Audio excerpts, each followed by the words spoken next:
حجلہ عروسی میں بیٹھی وہ گود میں دھرے اپنے مہندی لگے ہاتھوں کو مسلسل دیکھے جا رہی تھی۔ اتنے میں کمرے کا دروازہ کھلنے کی آواز آئی۔ اس کے دل کی دھڑکن تیز ہو گئی۔ پاکیزہ نے سر اٹھا کر دیکھا۔ السلام علیکم۔ سالے نے کمرے میں داخل ہوتے ہی اسے سلام کیا۔ وعلیکم السلام، اس نے دھڑکتے دل کے ساتھ آہستہ سے جواب دیا۔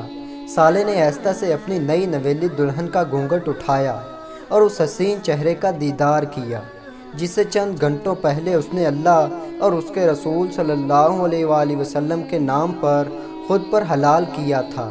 سالے نے اپنی شیروانی کی جیب سے ایک ڈبیا نکالی جس میں ہیرے کی انگوٹھی موجود تھی جو اس نے منہ دکھائی میں دینے کے لیے خریدی تھی۔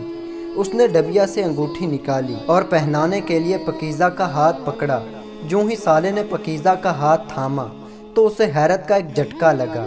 آپ کو تو بہت تیز بخار ہے، سالے نے پریشانی سے کہا۔ تھکاوٹ کی وجہ سے ہو گیا ہوگا، اب کہ اس کی آواز میں نکاہٹ تھی۔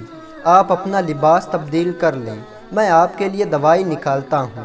سالے کو واقع اس کی فکر ہو رہی تھی۔ پاکیزہ ڈریسنگ روم میں گئی، زیورات اتارے، اپنا بھاری بھرکم عروسی لباس تبدیل کیا اور چہرے سے میک اپ صاف کر کے دھلا ہوا شفاف رنگت والا چہرہ لیے کمرے میں آ گئی۔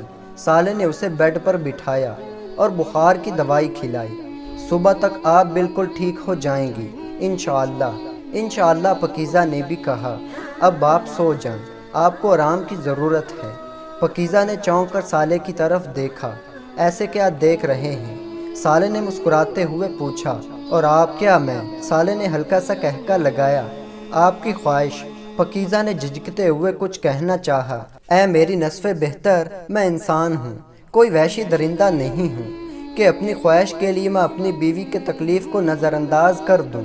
سالے نے پاکیزہ کا ہاتھ تھامتے ہوئے کہا۔ شادی صرف نفسانی خواہشات کی تکمیل کا ذریعہ ہی تو نہیں ہے، یہ تو ایک احساس کا رشتہ ہے جس میں میاں بیوی ایک دوسرے کا خیال رکھتے ہیں، ایک دوسرے کا لباس بنتے ہیں اور یہیں سے پھر محبت کا جذبہ پیدا ہوتا ہے۔ سالے نے پاکیزہ کے ہاتھوں پر اپنی گرفت مضبوط کرتے ہوئے کہا۔ اس کے الفاظ میں احساس تھا، سچائی تھی اور اپنی شریک حیات کے لیے فکر تھی۔ جی، اور پاکیزہ سر جھکائے نم آنکھوں سے صرف جی ہی کہہ پائی۔ یہ عورت ہی وہ ہستی ہے جو ہمیں دنیا میں لائی، اور یہ عورت ہی وہ ہستی ہے جس کے قدموں میں ہمیں جنت ملے گی۔ بس روپ بدل لیتی ہے، ماں کا، بیوی کا، بہن کا، مگر ہوتی تو عورت ہی ہے۔